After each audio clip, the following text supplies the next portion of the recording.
I just typed out this whole shit from my dad's thing. Eric Burtson. I review his Michael teachings chart, Vedic astrology, human design, and Enneagram. Yeah, so what I'm planning to do is, kind of commemorate Eric Burtson because it's Father's Day tomorrow. He passed, August 20th. Where do I see the chat? Yeah, so Eric Burtson. I'll talk all about him. So he passed August 20th, like I said, 2020. He had a brain tumor, and he was sick for about a year before he passed. So, it was interesting when we did a service for him. There was like 50 people that came to listen to uh,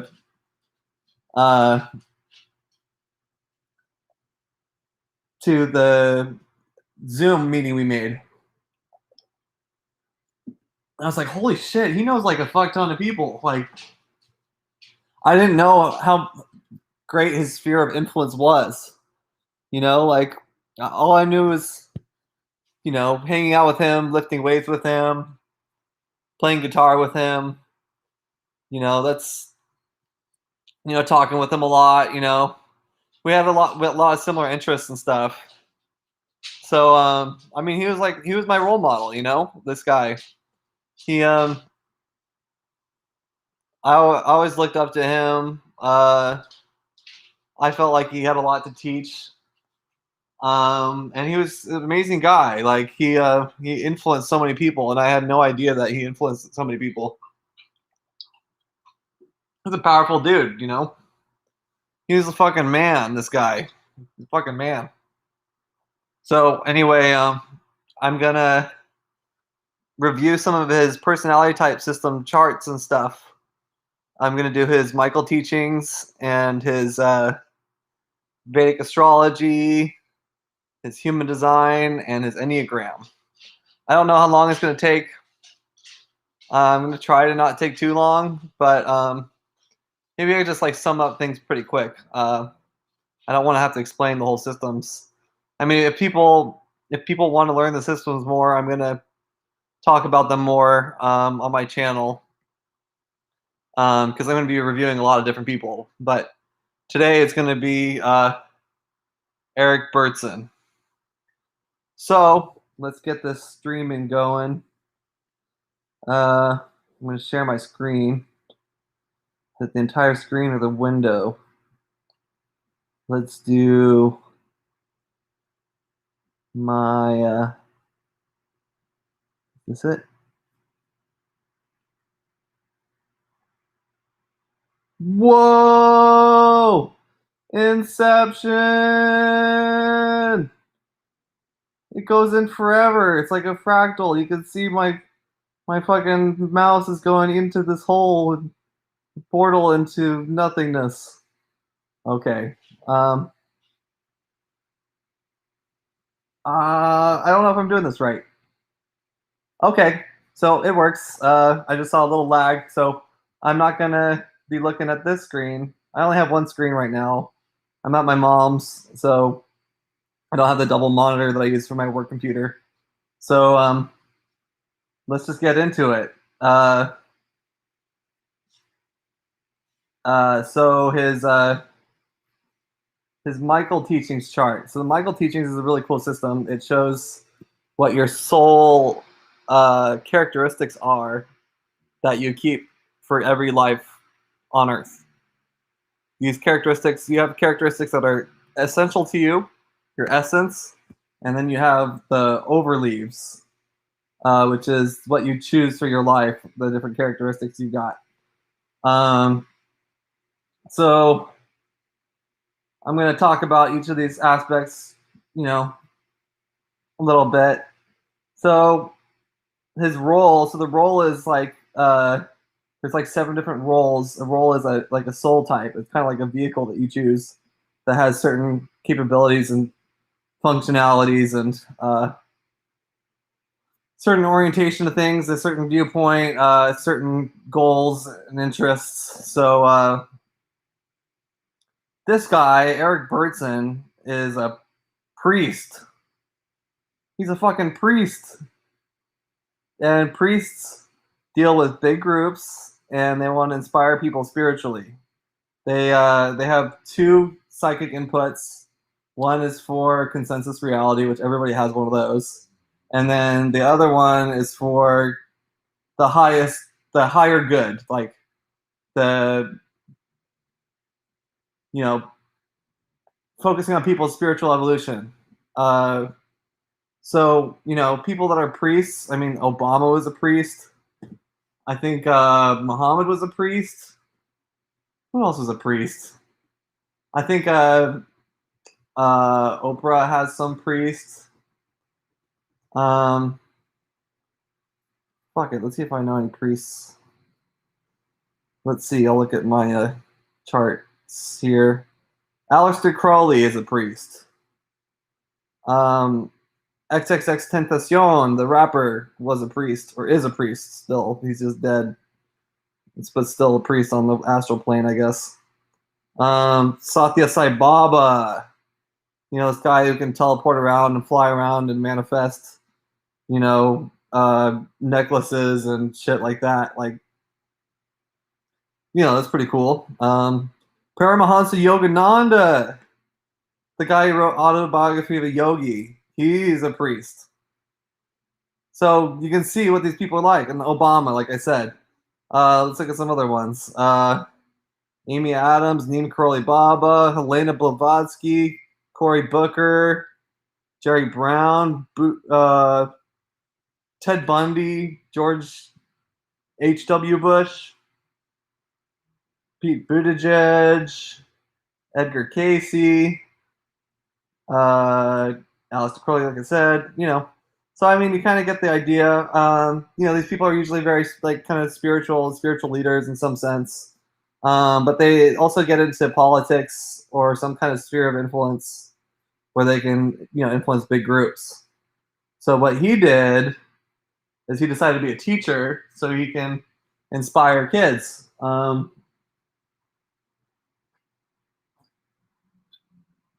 But I mean, the other aspect of him that's really interesting is he's got a sage essence twin. So what an essence twin is, it's a soul that you decide when you start incarnating on a planet. You decide, hey, I'm going to pair with you. We're going to share our experiences together and help each other grow spiritually and evolve ourselves as much as possible. So, I mean, usually these relationships are not like lovey-dovey great things because it's like challenging. Like you're when you know your essence twin, you don't always know your essence twin, and they're not always alive when you are. So my dad's essence twin is discarnate or was discarnate while my dad was alive. So he got some extra sage energy boost because what happens is when your essence twin is not incarnate, they kind of ride your energy, so you get some characteristics of that type. So sage is all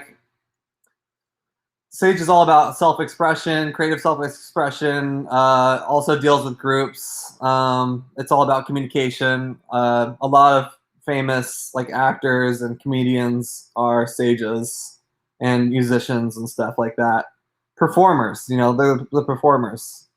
So the priest, wants to inspire people spiritually to grow, and the sage wants to just express creativity. So he's got this mix of priest and sage. What's also interesting about the essence twin is you're attracted to the role of your essence twin. So people that have that same essence twin like role as your essence twin, so like he'll be attracted to sages, sages are his interests. So my mom's a sage, so it makes sense that he dated a sage. There was that natural uh, interest. So that's pretty cool. He's got some secondary traits of warrior and scholar. Warrior, because he has those secondary traits, he kind of operates in the world of business, and warriors are very productive. They get a lot done. This guy worked constantly. Like, he's always working on projects and always trying to make it, do something, kick ass. That's his whole philosophy is just kick ass. So, that's what he told us all the time. You gotta kick ass, just kick ass. That's like his whole deal. I mean, that's funny. Like, kick ass. It's his philosophy. It's his, how he wants to inspire people, and warrior energy. I mean, it just makes sense. Kick ass. And he's got some scholar secondary traits too, which deals with studying and delving deep into things. So he's got priest, sage, warrior, scholar combination. It's interesting. So, oh shit, I didn't put the right number in here for his entity. So in Michael teachings, they teach you that you actually have soul groups that you're a part of, and you're in your soul group. You have similar goals and interests to people who are in your soul group. So his cadre entity is number 4. That's how people identify it in the system. Cadre 4 and entity 6. That means that it's the 6th group of 1,000 souls that make up a cadre. So there's basically like 8,000 souls or something that are part of a cadre, and in an entity, that's one group of them, and it's 1,000 souls, roughly. I mean, it varies a little bit, but so his is 4-6, cadre 4, entity 6, and the people that I have for this, oh, I can't see my tab here. The people that are in his entity that I know about, some family members, some friends, it makes sense because I'm in the entity next to him. I'm in 4-7 and he's in 4-6. So, I mean, I have this really close bond with him because he's right next door, So check this out. Sam Harris, L. Ron Hubbard, Ra-Uru-Hu, the guy who founded Human Design System. James Marshall, he's like this pickup artist guy. I mean, he's really a genius. Grant Morrison, also a spiritual, mystical genius comic book writer guy. I mean, you guys have to check him out. Aaron Turner, he's this guitarist and singer of a band called Isis, and they changed their name to Celestial later on because they didn't want to be associated with the those guys that go around chopping off people's heads and putting on sticks. They're not ISIS like that. They're ISIS like the goddess, not the terrorist organization. Anyway, Steve Till, he's from Neurosis. So I mean, these guys like ISIS and Neurosis are my favorite bands. Sam Harris is one of my favorite philosophers. L. Ron Hubbard is a fucking interesting dude. Like, I mean, he abused power for sure, but I mean, how the fuck did he manage to build a whole religion that got people stuck in it, and they, and they couldn't get out, They just got thrown in jail. Like, he just had like ultimate power and control over groups of people because he was so like genius. I mean, it's funny to say genius, but I mean, that's part of life is, you're trying out stuff. You're not always going to be the good guy. Sometimes you got to be the bad guy and learn your lessons, So, he's learning about power and shit, probably. Anyway, those are the people that I know that are in his entity, and they're like my favorite people that I know. So, I mean, it's interesting.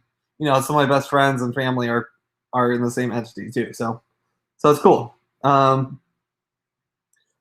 a thing called orientation that you can have a certain focus for each life on the planet, and his is love. You can also have truth or energy or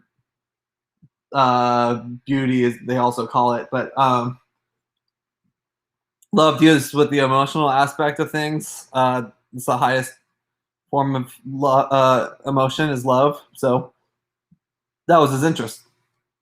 That's what he wants to explore is the emotional aspects of things. So his male-female energy balance, he's 40-60. What that means is male energy is outer directed and single pointed. Female energy is more environmental, and you kind of sit in the energy and it builds and it creates an environment. So, it's more, if you have more female energy, you kind of, you're typically more intuitive and spiritual or emotional, I would say. I mean, it seems like a lot of spiritual people have more female energy, more reflective, probably. But he's pretty balanced. I mean, he's leaning more towards the female, but he's got a good balance. It's like exactly like mine. I'm 41-59. He's 40-60. It's the same thing. His frequency is kind of how fast you vibrate, and he's right in the middle. 41 is pretty average. It's more of a fluid kind of feel. He's more of a fluid energy, not as not necessarily solid and not necessarily airy. It's kind of in the middle. He's had 10 previous cycles, which means that he's lived on 10 different planets before he started incarnating on planet Earth. So, so the people that there's a lot of people that I know that have 10 previous cycles.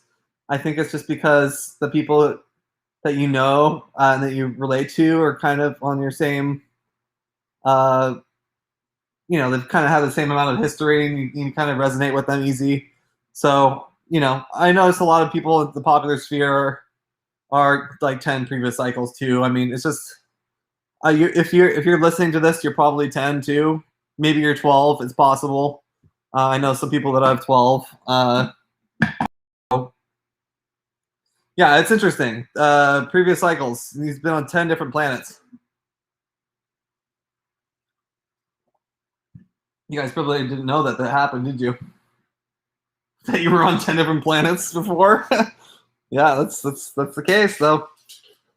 So, okay, so I didn't really look into it and read his global job and community responsibility, but the global job and community responsibility is the same for each life on the planet. So let's look into what I got in my notes here. Typology, research, telling you all my file structure. So he's 928. I got this system up the number and find out where it is. So it's diplomacy and impartiality.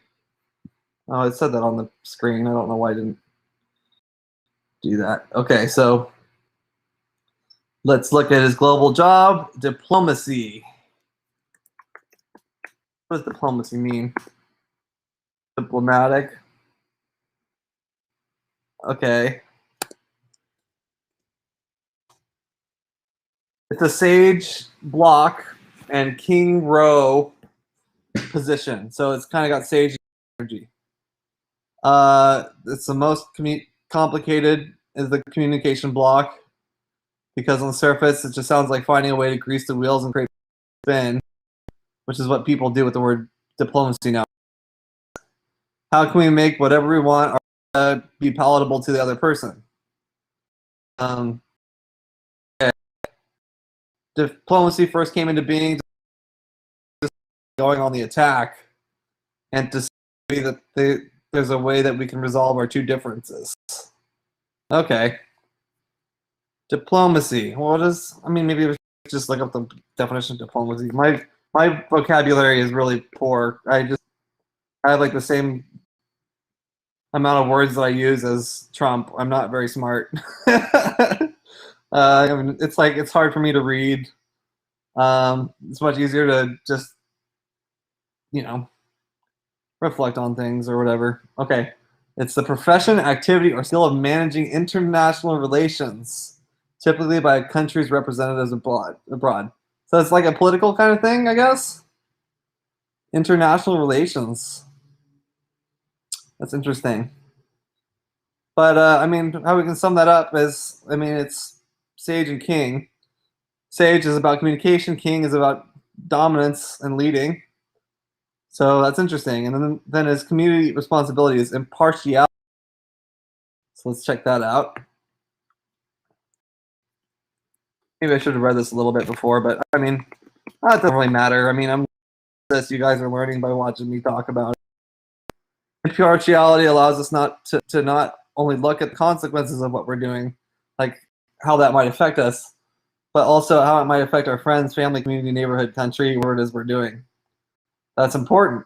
But impartiality also has us look at just in general what it is that I'm doing in terms of handling my problems or solving my life, working on my challenges, what's going on here, not from my own agenda, but from a neutral perspective. Okay? Impartial. We don't have the ability to think and scope vision without impartiality somewhere in the mix. Because you could always make a case of strip mining is going to be good for people because it gives cheap fuel. Okay. Fuck. I mean, I think he deals with groups. I think that's the main thing here. Communities.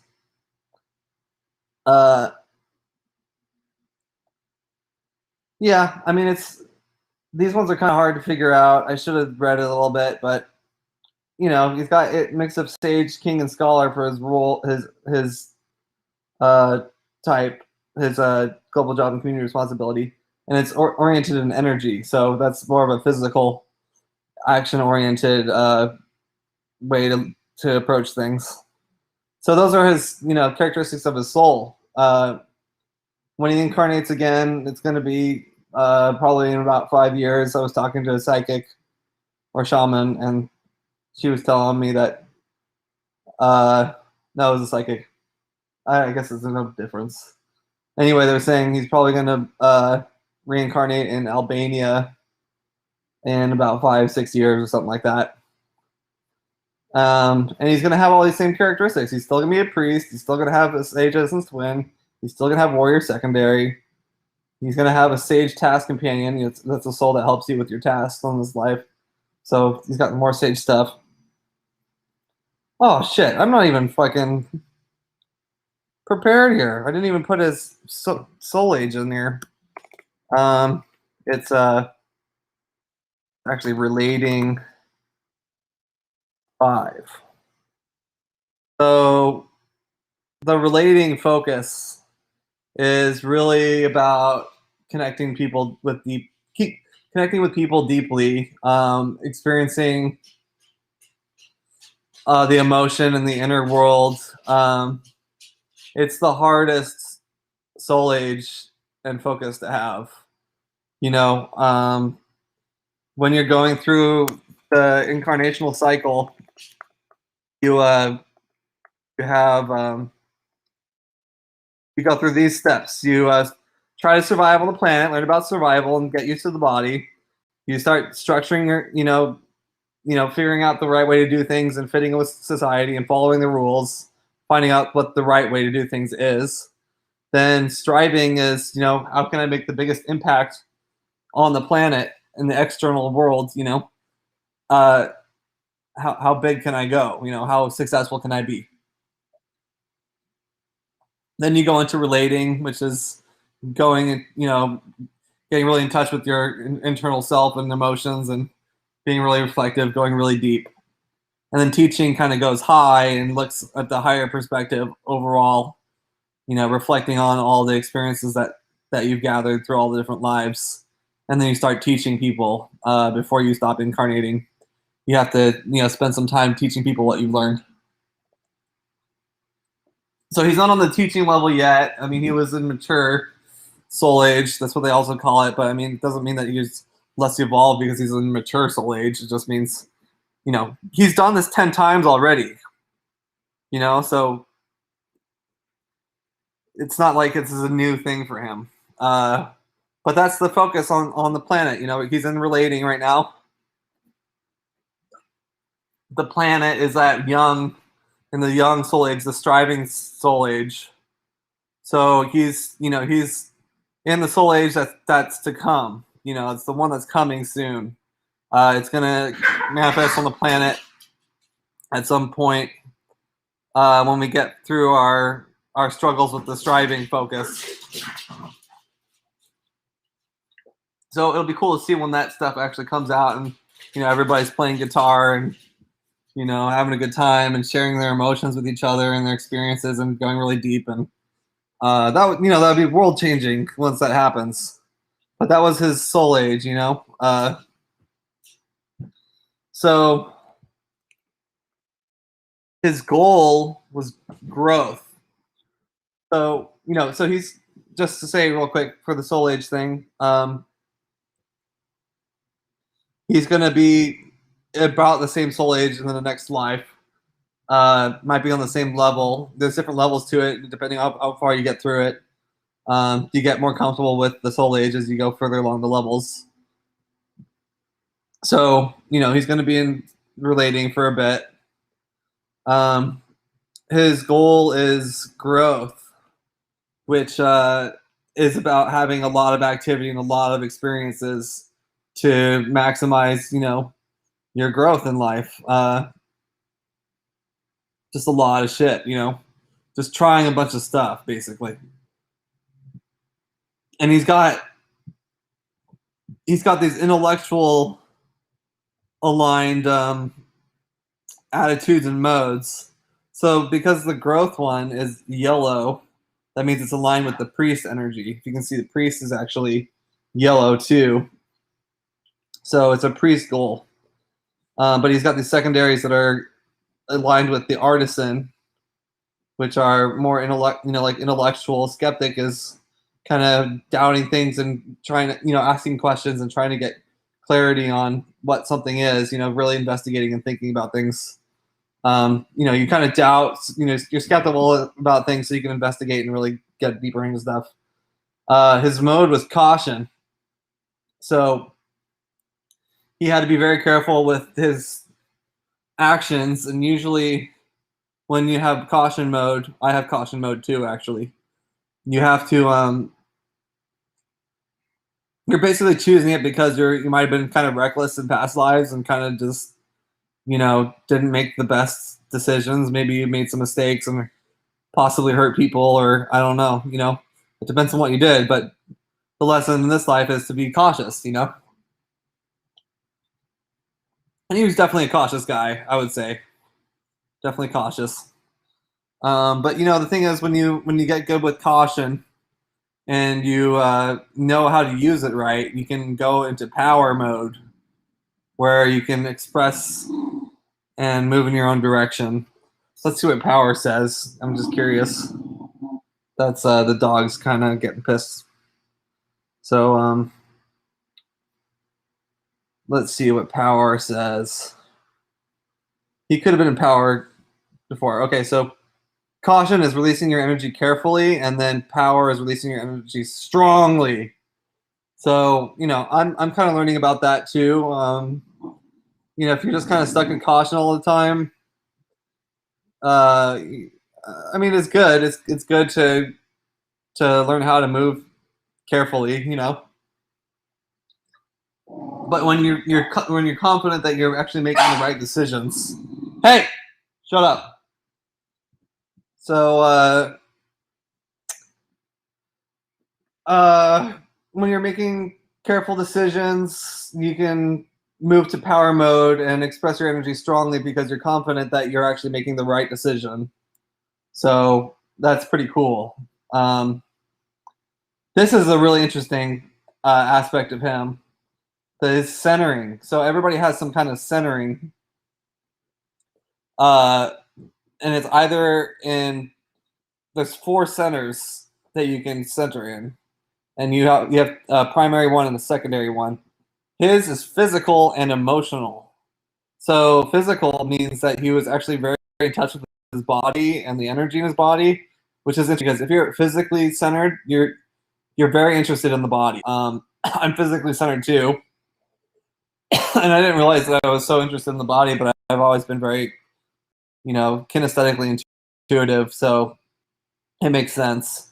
But this is interesting. So he would experience things in his physical body, sensations, gut feelings, intuitions that the body kind of tells you, different signals it gives you, and then he brings that into his emotional self, his emotional wave, and that's cool. That's a cool combination. I mean, why would you want to do that? Why would you want physical and emotional? I mean, you want to feel your body and what that's telling you, and then see how that makes your emotions feel. That's interesting. I might have to ponder that a little bit more, but I mean, the emotional is really does align with the priest pretty well because it's an inspiration axis trait, and physical aligns with the warrior, and he's got warrior traits, so he's got this interest in the emotion and physical aspects of things together. Um, so fucking Vito's looking at me like crazy. He loves me. I don't know why he loves me so much. So another thing that you have in Michael teachings that's let me see if anybody's said anything in this. No. Okay, one person's watching. That's pretty cool. But this will be here for everybody to see over time, so that'd be cool. That's a good thing about recording something and putting on YouTube, because then it's always available for anybody to see at any point at any time. And it doesn't. Things don't always have to be the newest thing. I mean, there can be wisdom and interesting things that stand the test of time. And I mean, we're talking about his soul here and what his soul's been like. I mean, what his soul characteristics are. Let's finish up what we got here. So there's something everybody chooses, which it makes it so you have something to try to overcome. If you didn't have an obstacle, I mean, things would be too easy. So you got to give yourself some kind of challenge. So his was self-destruction, which sounds pretty intense. I think it has to deal with control. Yeah, it's the fear of losing control, and that's interesting because he was a very controlled person, probably the most controlled person that I know. He was the most disciplined person ever. When he was young, he wanted to get down to a certain weight class in wrestling, so he that's an example of physical orientation, a physical centering interest, wrestling and stuff, lifting weights and all that.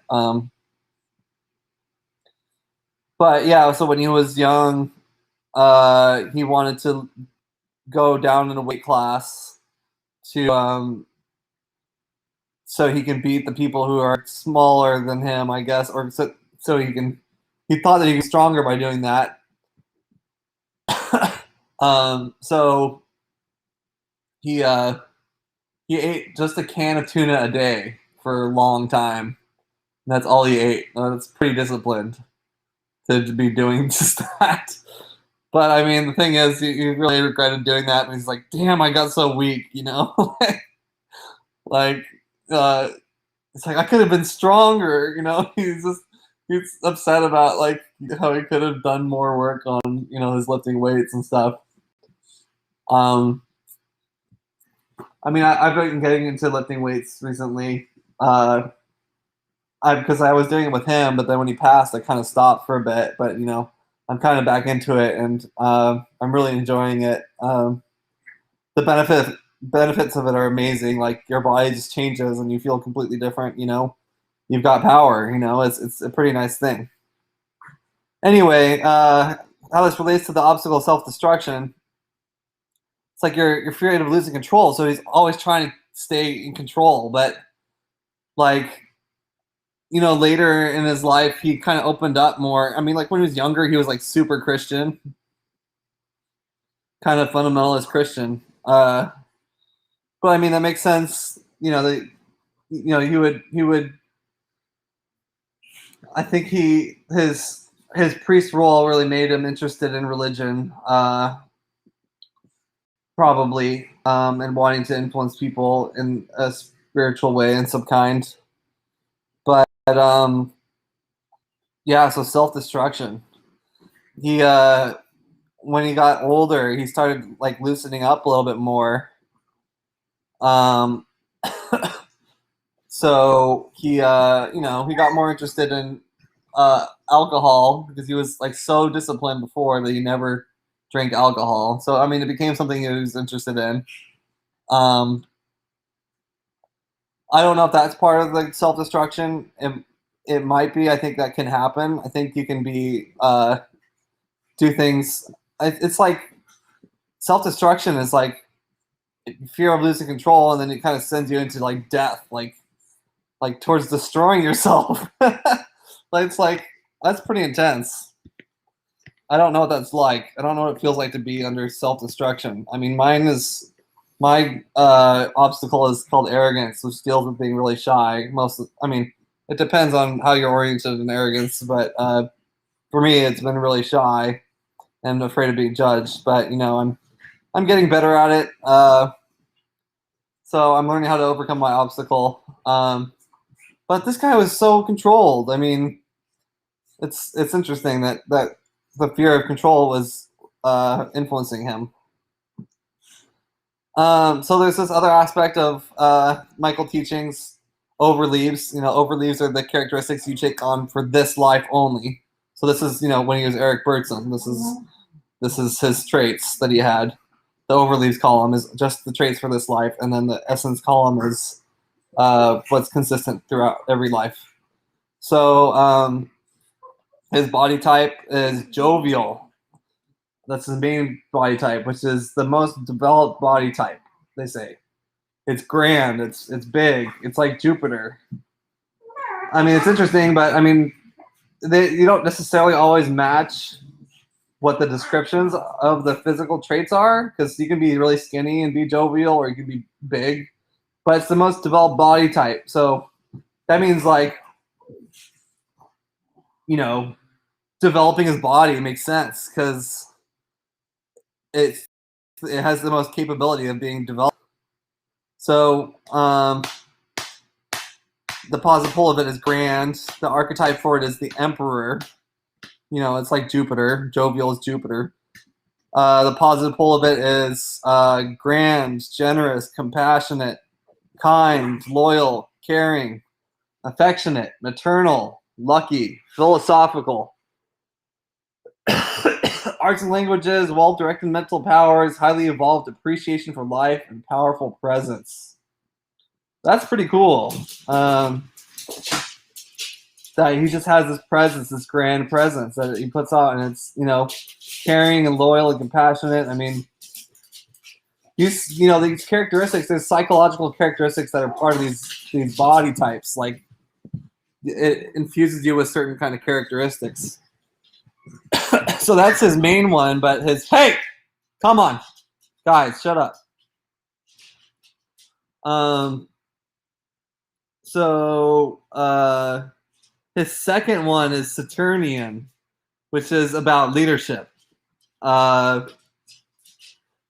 natural leaders, they're just, moderate, self-controlled. There you go. It's the controlled. Again, enduring, closed-mouthed, secretive, calm. Calm is a very key word for a Saturnian type. I'm Saturnian primary. Can handle crises, pioneering, and survivalists. So that's a cool combination. If you have jovial Saturnian, you got this big body, like powerful, developed body, and then you're like a leader. I mean, what the fuck? That's like an amazing combination. Very cool. And it works for him, you know. It's a totally an explanation of how he is, you know. Self-controlled, he's a leader, and he's jovial. So that's really cool. You can be have a certain quadrant, which the quadrant means kind of how you approach a group setting, what role you would take in that group. So his would be his knowledge. So that means that whenever he's in a group, he um, he's the one that provides the information and the knowledge. So, like, let's say somebody comes in, says, "Hey, guys, let's go to a movie." That would be love. Or, what do you guys think about that? You know, excited, you know, expressing love for it. Knowledge would be like, "I heard about this good movie, Fight Club. You know, you should check it out. It's got this and this and that." You know, that's knowledge. It's just sharing information. You know, you're not taking a power position necessarily. You're the one bringing the knowledge. So you also have 3 needs that you let me check if somebody said anything. No, nobody said anything yet. That's okay.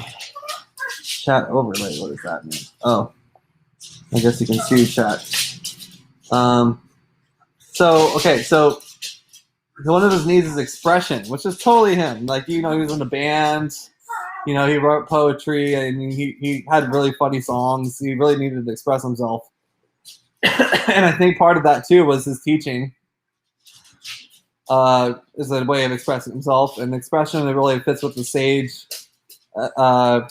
role qualities, which he's got some of that. Adventure, you know, going on adventures, doing stuff that's thrilling. That's his other need. And he was very adventurous for sure. And his third need was communion, so which is dealing with groups, you know, communing with others, connecting with them deeply, and sharing yourself with them, and yeah. So that's his chart. What we can say about this is, I mean, he's got kind of a good balance of different traits. He's got some action-oriented stuff with the warrior and the physical. He's got some inspiration access stuff with the priest, the love orientation, the Saturnian body type, and the growth goal. He's got some intellectual orientations here, you know, with the skeptic, caution, self-destruction, and jovial. So it's interesting. I mean, the centering is something interesting to think about, because he had emotional centering, like I was saying earlier, but I was just thinking he never expresses his emotions very openly. He was a very private guy, you know. He worked on projects and just kept to himself. So you know, let's just continue on. If anybody has any questions about his Michael chart or about anything I explained, and anybody's listening, you can just, you know, put a message in the chat. So let's see. Let's move on to his astrology. Oh shit, I'm looking at my own. Let me get my dad's. Yeah, here we go. Father. Eric Burtson. He is the sun and moon in Gemini and a Cancer ascendant. Cancer ascendant. That's emotional, you know? His Rahu's in Cancer, that's moving towards home and family, and that's totally true. Family is a big thing, you know. You know, we're really connected to him. And we had so much fun with him. He's got Venus in the first house, so that he's got Venusian qualities, you know, play, beauty, art, love, artistic stuff, creative, self-expression, stuff like that, beauty. So, and he's got his Rahu with it. So,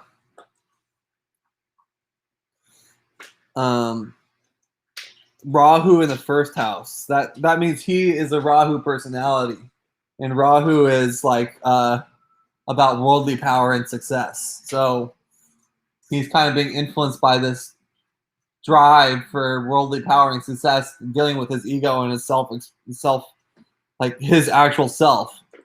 Usually, people who have this position are kind of destined to end up doing certain things.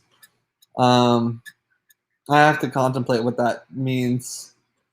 I'm kind of just going through stuff right now. Maybe I'll make a video tomorrow, kind of reflecting on this deeper and getting, kind of summing it up a little bit more. But we're just kind of exploring right now.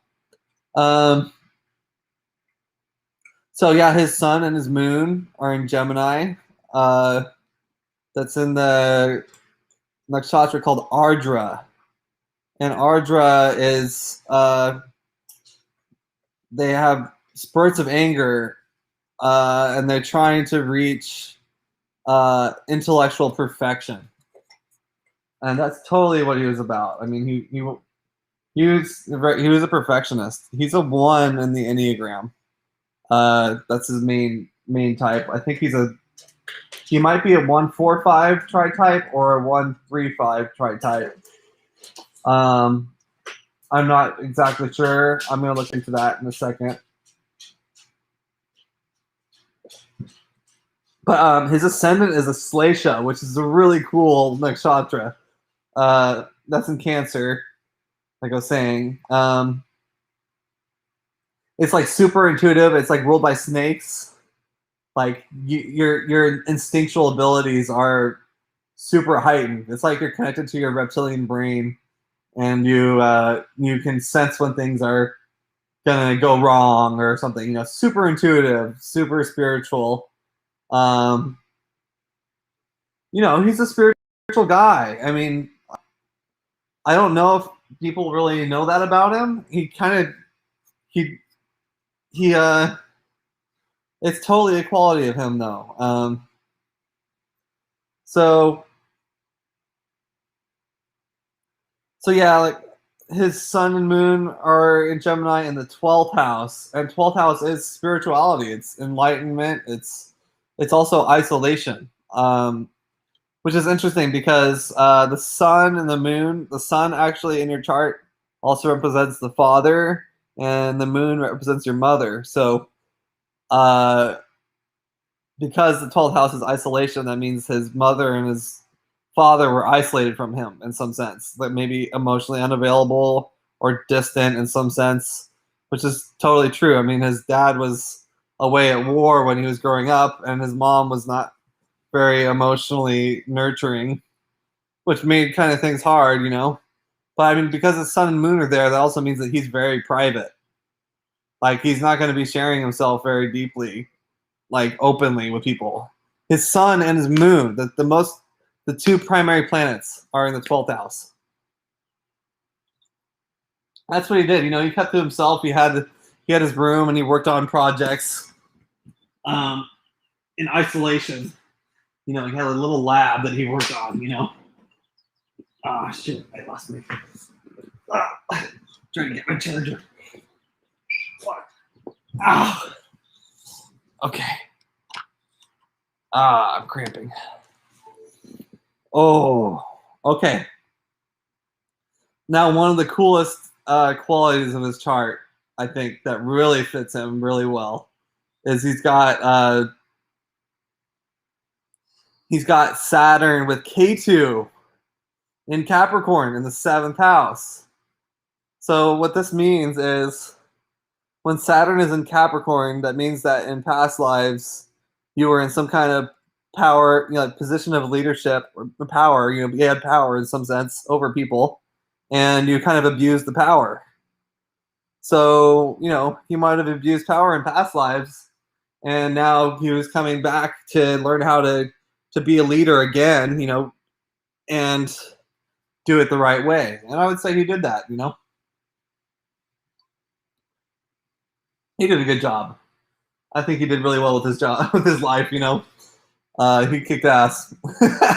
Like he's telling me, you know? He kicked ass.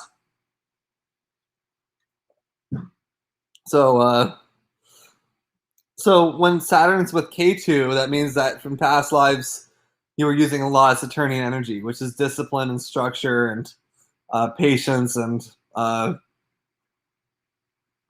you know, working hard towards your goals and stuff like that. And that was him. You know, he was like the most disciplined person I know. Somebody else who has this, I think it's Jordan Peterson, has the exact same thing. Um, Different house, but yes, he's got Saturn with K2 in Capricorn. You know, so it's the same thing. Jordan Peterson. I'm going to talk about his chart, you know, later. I was going to do it some point, but I'll get back to it. But yeah, so Jordan Peterson is super disciplined because he's got Saturn with K2. That's his past life experience, and he was learning how to use the Saturn energy in the best possible way, and that's what my dad did too. So this is pretty cool. So what else we got here? His career, you look at the 10th house, and then you look at the sign that's ruling the 10th house, and it's Aries. And so when you look at what sign it is in that house, you have to look to see where the planet is that's ruling it. And Mars rules Aries. And Mars is in the house of gains, groups, organizations, friends, stuff like that. Also, eldest sibling, which I haven't really thought about before, but his eldest sibling is Bill Burtson, and you look at what planets are in the 11th house, and when you look at you want to understand your oldest sibling. So he's got Mars and Mercury there. So I mean, I guess Bill Burtson is very Marsy and very mercurial, which is totally true. That dude just can he can achieve he can end up in fucking Camp Pendleton without being a Marine and be able to get a bed for a night. And he used to this isn't my dad, this is his brother. He used to be able to, paint people's houses, and then he'd be able to convince them for him to stay there, I don't know how he did that, it's amazing. But anyway, so 10th house is connected to the 11th house, where Mars and Mercury are in Taurus. So let's look into what that Taurus position is for him. Mars is in Kritika, and Mercury's in Mrigashira. Oh, so Kritika is fire, deals with fire, very fiery, I guess.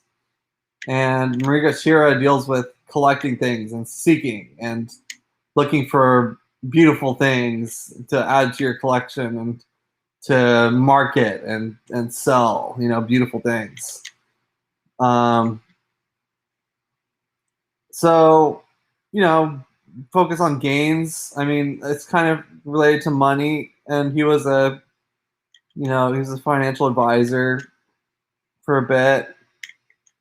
Money was definitely an interest of his. He's actually a green-yellow aura color combination. And what green is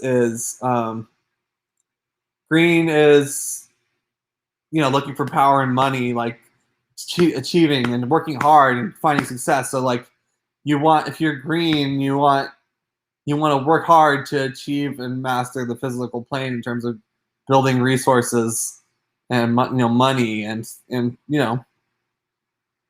so that was definitely an aspect of him for sure. I guess this can be related to the 11th house wealth in some sense, but I mean that's more the second house. Um, so I don't know. I mean,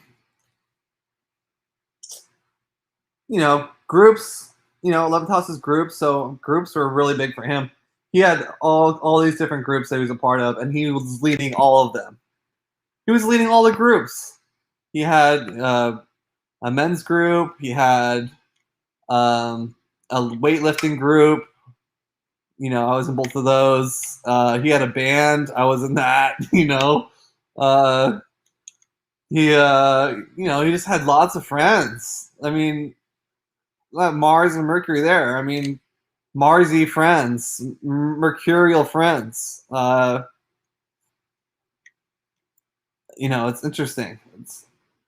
It's totally true. I mean, he's got some Marsy friends and some Mercurial friends. They don't necessarily always come together because he was able to create these different kinds of groups and have and everybody saw him as the leader of the group. He created all these things. He formed all these groups. It's so cool. Fucking powerful man. So that's I think that's fine for his astrology. I mean, he's got Jupiter in the 8th house. I mean, so that's kind of spirituality, a spiritual thing. 8th house is the occult. It's also death and transformation. So if Jupiter's there, maybe that's Jupiter's luck and higher philosophy. I mean, 8th house isn't necessarily a good house to be in, but 8th and 12th are not easy. Even though they're spiritual and metaphysical, they're bad houses. So because the 8th house deals with like sudden transformations, but it's like death, sex and death and other people's money. So it's all the ways that people control you, sex, death, and money. So it's interesting. I have to reflect on that a little bit more. This is kind of a first draft. I haven't looked into all this stuff so deeply before, but just thinking about it is helping me learn about him a little bit more. But I think we're getting a good sense of who he is. Powerful guy, leads groups, inspires people spiritually, and it's interesting. So let's move on from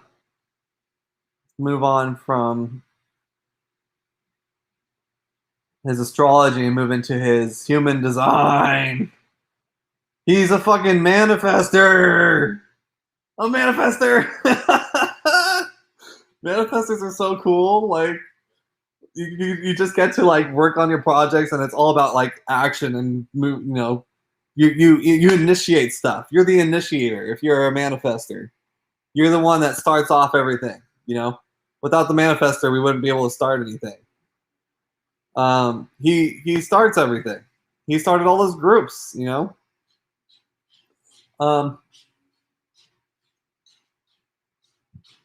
So if you look at his chart, he's very open. He's got 1, 2, 3, 4, 5, 6 centers open and 3 defined. So he's mostly open. So that means that he takes in energy from other people through his mind. He's got an open mind, so that means he can, he's open to different ways of thinking and seeing things. So that's pretty beautiful. He's got an open emotional center, which actually makes him super emotionally sensitive. So he can feel people's emotions really strongly. Mine is defined, so actually I've got a pretty strong emotional drive inside me, and it's just part of my process. But he's he's open, so he experiences other people's emotions. He's emotionally intuitive, and sensitive. Open root center, that's interesting. I think the open root center tends to like to get things done quicker because they don't really trust their impulses as much. It's not as consistent, you know. If you have a strong root center,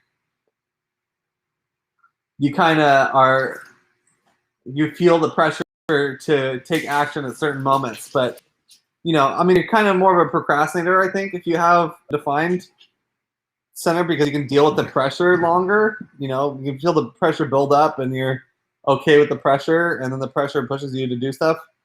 But he wants to get stuff done as soon as possible, as soon as it comes up, because maybe he doesn't really like the pressure. Always in a hurry to be free of the pressure, basically. But this is drive, ambition, stress, adrenaline, worry, and potential depression. But I mean, he's learning about that energy through experiencing it through other people. So it's interesting. He was we hung out all the time, and he was feeling my root center and my emotional center all the time. And I didn't even think about that before, but that's what he was doing, because I got this connection here, and he was feeling that from me, sensitive to it. But I was feeling this.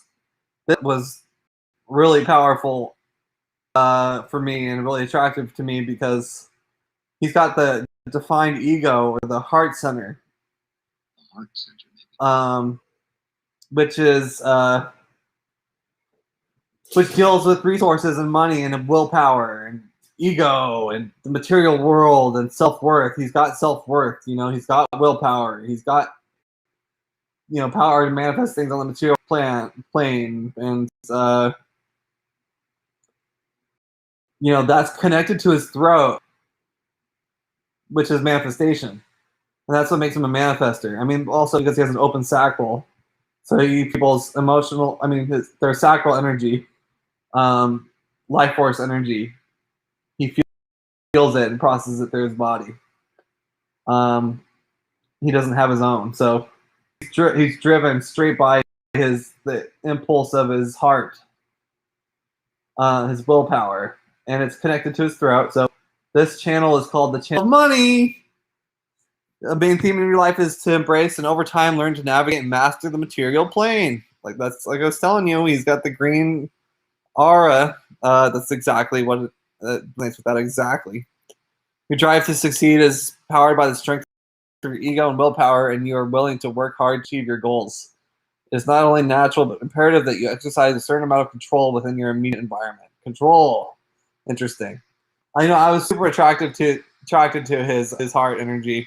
One of my girlfriends had the defined heart too, and I had a hard time getting away from that energy. I don't know, for some reason it's really attractive to me, because I actually have no willpower defined in my chart, and I can't. I don't know. I don't have the same abilities as he does in that sense. I'm just open-hearted, and he's defined-hearted. He's got a process, you know. Now this is probably my favorite part of his chart. Besides that, his other channel is the channel of the prodigal, which is the one that I have too. You know, like it's so cool. I share a channel with my dad. You know, so we got a similar process. And so what the prodigal means is, you know, you go off on your own, you have experiences, you assimilate those experiences and learn what, you know, reflect on them afterwards, after you've had experiences, just seeing for what it is. But you know, you go and have experiences, and then you share with other people what you've experienced. It's pretty cool, you know. The prodigal son, like in the Bible. So I love that channel, because like I'm finding out that I have this process, where I can reflect, and when I talk, I get to, you know, to learn from what I've experienced, and I get to share it. So that's what he got to do. He got to share that his experiences. And so what this means is, the self center right here. It's the identity, love, and direction center. So when you have a defined self center, that means that you have your own self love and direction. You feel yourself. You know who you are, and you know where you're going. If you don't have that defined, then you're feeling other people's direction, and you're kind of going along with them. But he's had his own process, and he's speaking from the self, his self, like his core self.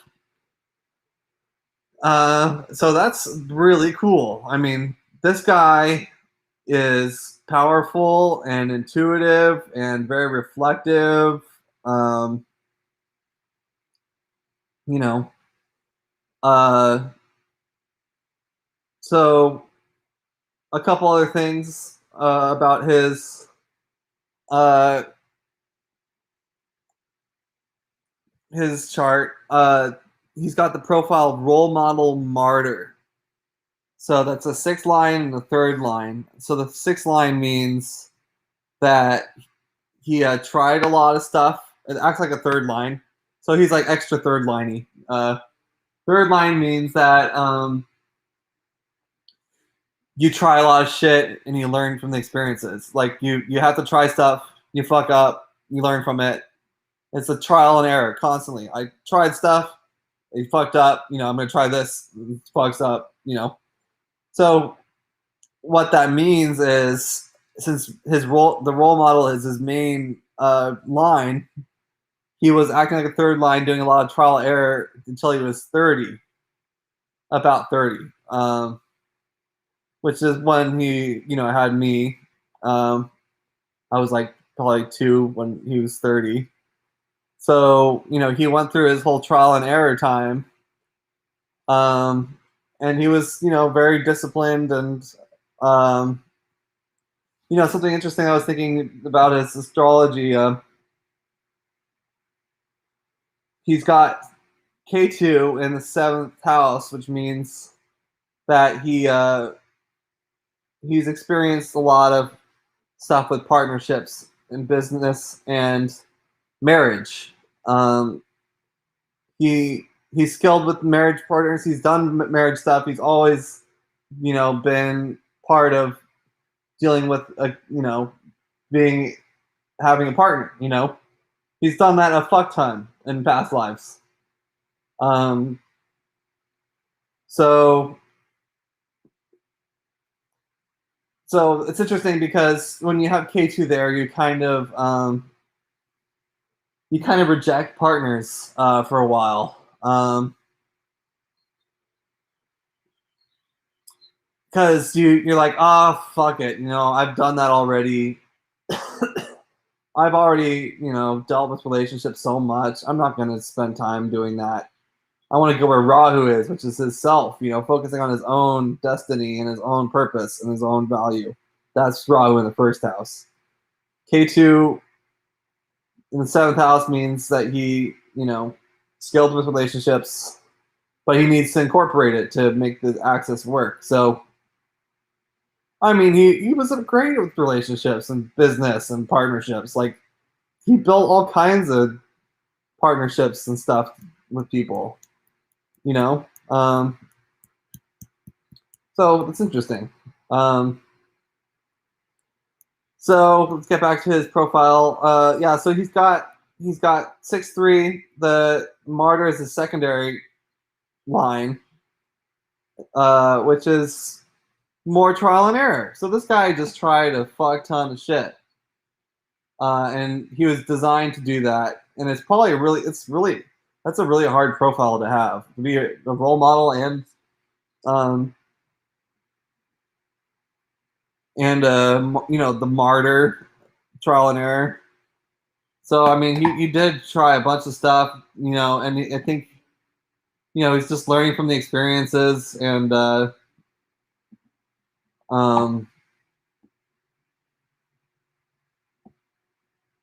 that's just his process. I think he understood that, you kind of just have to jump into shit and try stuff out and see if it works. I mean, you can just try your best and, hope for the best, but that's how you learn, you got to try stuff out. So, it's interesting. Let's look at his incarnation cross. It's a left angle cross of demands. Actually, you know what? I think I have his, I believe I have his,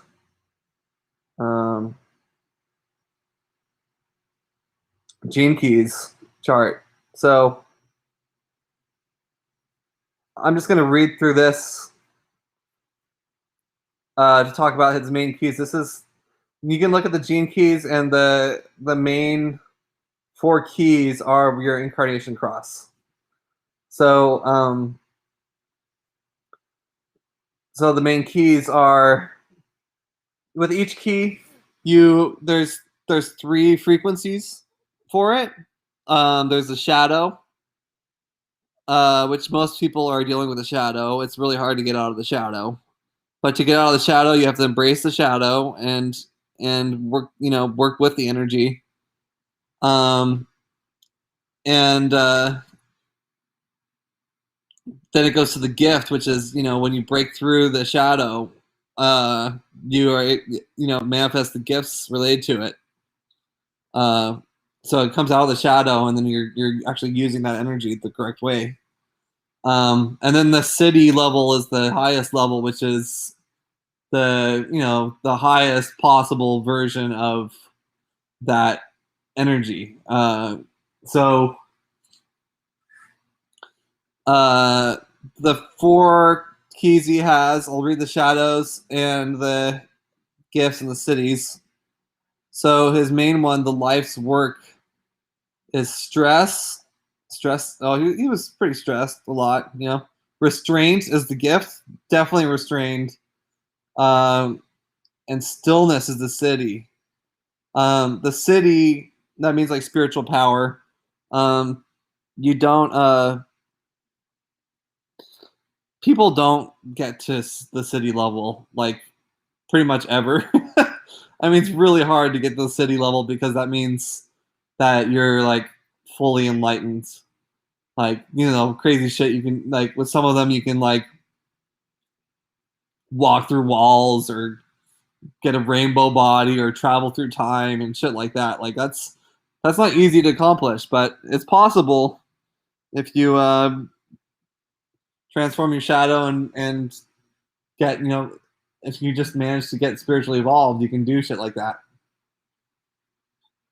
There's only like 2 people on the planet probably that are at the city level, and when somebody gets to the city level, it like it permeates the consciousness field, and it actually affects everybody else just by you being at that level. You don't have to actually do anything. It's just your presence on the planet transforms everything. Same thing with the gift. If you get to the gift level, it's helping everybody out of their shadow. So yeah, his second one, his evolution, is dissatisfaction as the shadow, vitality as the gift, and bliss as the city. His radiance is control, shadow, authority, gift, and valor, city. And his purpose is inadequacy as the shadow, resourcefulness as the gift, and wisdom as the city. So let's just read through what this all says about him. His life's work, what I'm here to do, Gene Key 52. With this very powerful gift, you must be very patient with your life. You need to become crystal clear in the intention behind your life without worrying about the details. Your intention contains the seed of your future, so you must never let it slip away. You also need to see that you are designed to be of service to others, so whatever you do must primarily be aimed at the betterment of people's lives. The byproduct of this is that you will flourish and prosper on every level, from the financial to the mystical. Even if you see other people going faster than you and appearing to succeed and leave you behind, you must hold fast to your intention and wait for your destiny to manifest naturally. Of course, you'll have to go out there and make it happen at times, but it'll be obvious to you when to act and when to wait. The best things in life are worth waiting for, so this is your truth. Patience, intention. Uh, it says flourishing from the financial to the mystical. That's like the two sides of him. He's like a financial mystic. Um, that's pretty cool. That's a cool combination to have. Like you're here to dominate on the physical plane and see like I'm working hard and I can fucking get a fuck ton of money. But I mean, he had this interest in that money stuff. But he got more interested in the more of the Venus aspects of things for sure, with the music that he was doing and creative writing and stuff like that. So anyway, his evolution, what he's here to learn. Tugging at you from deep within is the itch to get on with things as quickly as possible. Your evolution is to learn to stay busy whilst you are waiting. Everything in life follows its own timing. It cannot be forced. Your enormous vitality needs a primary focus in your life. If you allow dissatisfaction to pull you out of your natural timing, you will immediately feel the sting of life in some way. Therefore, you must use your energy in ways that serve your overall intention. There are so many things you could do with your energy, and it doesn't even matter if you're paid or not. If you want to feel the real joy that lies within you, all that matters is that your energy is used in service of the whole.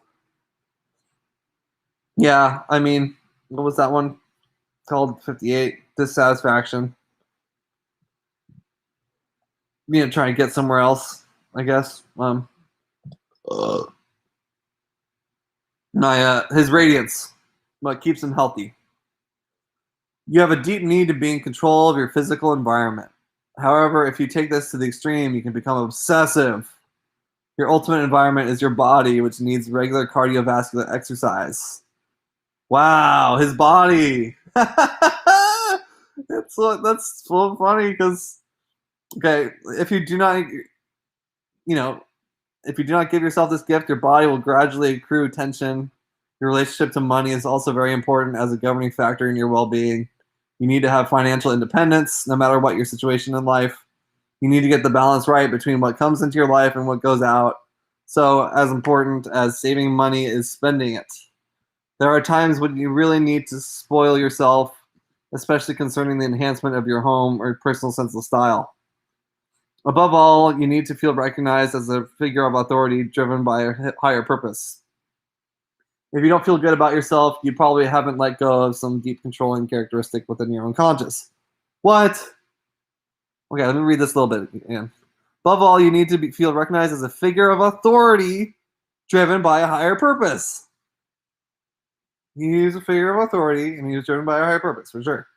If you don't feel good about yourself, you probably haven't let go of some deep controlling characteristic within your own unconscious.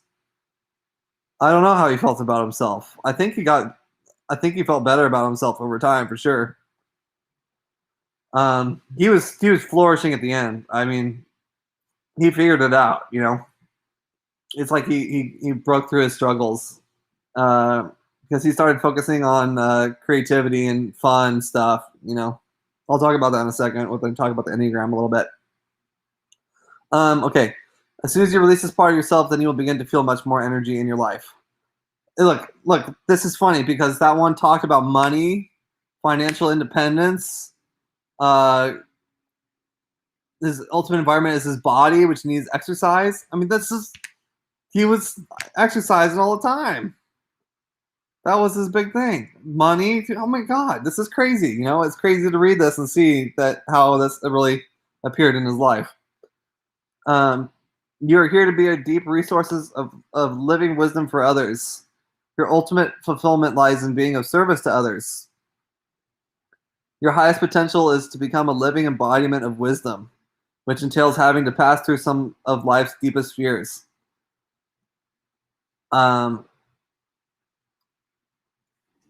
Ultimate fulfillment lies in being of service to others.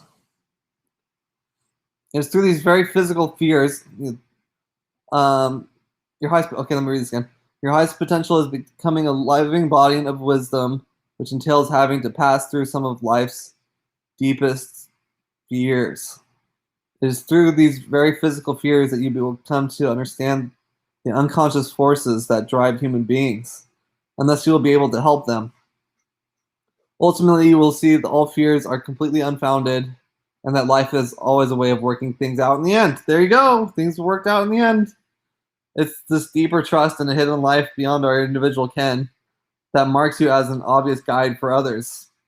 Your greatest wisdom is simply to give others permission to trust in their own experiences as aspects of a greater plan, and to exalt human ordinariness and the power and beauty of simplicity.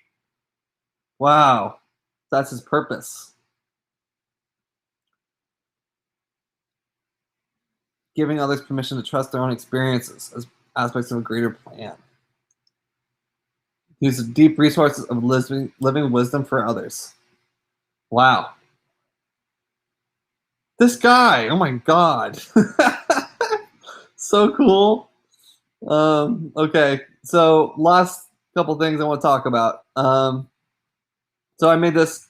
I had a UX class, and it was like a front end development web design thing that I had to do, a final project. So I made this responsive Enneagram little site. I haven't put it up online yet, but I might at some point. But I kind of use it as a resource to refer to the different types real quick. So let's check this out. I think when I'm reflecting on him now, I mean, he was either a 135 or a 145 tri-type. And my gut is telling me that he's actually a 145 and not a 135. Because he's got this internal reflective process. Let's read that Enneagram type.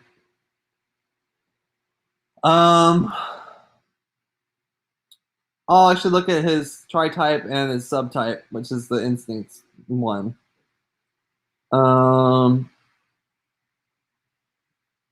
So let's say, so he's either the technical expert or the researcher. He's not necessarily a technical expert. I think he's a researcher. I think that's his type. Yes, he's a researcher. If you are 145, you're diligent, intuitive, and knowledgeable. You want to be ethical, original, and wise. Highly intellectual, you are focused on what you perceive as correct and above reproach. It's research-oriented. You seek and quote the opinions of experts to avoid being uncertain and seen as ignorant. Interesting. So, when you're looking at the Enneagram tri-types or anything in Enneagram, it's talking about the ego struggles that you have. I mean, every type has its ability, like special abilities and stuff. But there's things that you feel inside that you have to deal with. And I think these are traits here. So core fears are being wrong, bad, evil, angry, inappropriate, unqualified, corruptible, unredeemable, condemned, inadequate. That's all the type 1 Enneagram type, all those characteristics. And that's his main type is 1, but I see some 4 and 5 in him. Okay, so emotionally cut off, mundane, ordinary, commonplace, flawed, abandoned, intrusion, emptiness, ignorance. Okay, that's where it stops. Emotionally cut off, mundane, ordinary, commonplace, flawed, and abandoned. That's all the 4. Totally true. He totally felt abandoned. Like he didn't get any love from his parents, really. I mean, he got better connection with his dad later on, but it was really hard with his mom. And I mean, he was really connected with his mom, even though they had he didn't get so much nurturing from her, because he's got a Cancer ascendant, so that means he's connected to the moon, which is mother. So, that's interesting. So let's look at the life purpose here. Um, your life mission is to study and learn as much as you can, and then teach the wisdom of what you've learned to others. A true researcher, you are happiest when you're using your investigative skills to fully understand complex ideas. So this is what he's working on all the time. Trying to teach people wisdom by what he's researching all the time. He's in his little room researching away on different things that he really cares about and just trying shit out. You know, um, to understand fully complex ideas. I mean, he's a physics teacher. He did science stuff. He got into financial advising, got into music. I mean, he just investigated stuff all the time. Your blind spot is that you can be so identified with the information that you've gathered and the correct way of doing things that you feel exhausted by unreasonable expectations and become a persnickety know-it-all. I don't know. I mean, I don't know if he felt like he was a know-it-all. That could be possible. I mean, being identified with the information that he gathers. It's interesting to think about. I don't think he was I don't think he was a know-it-all in the end, really. And he's a priest, so I mean, he's I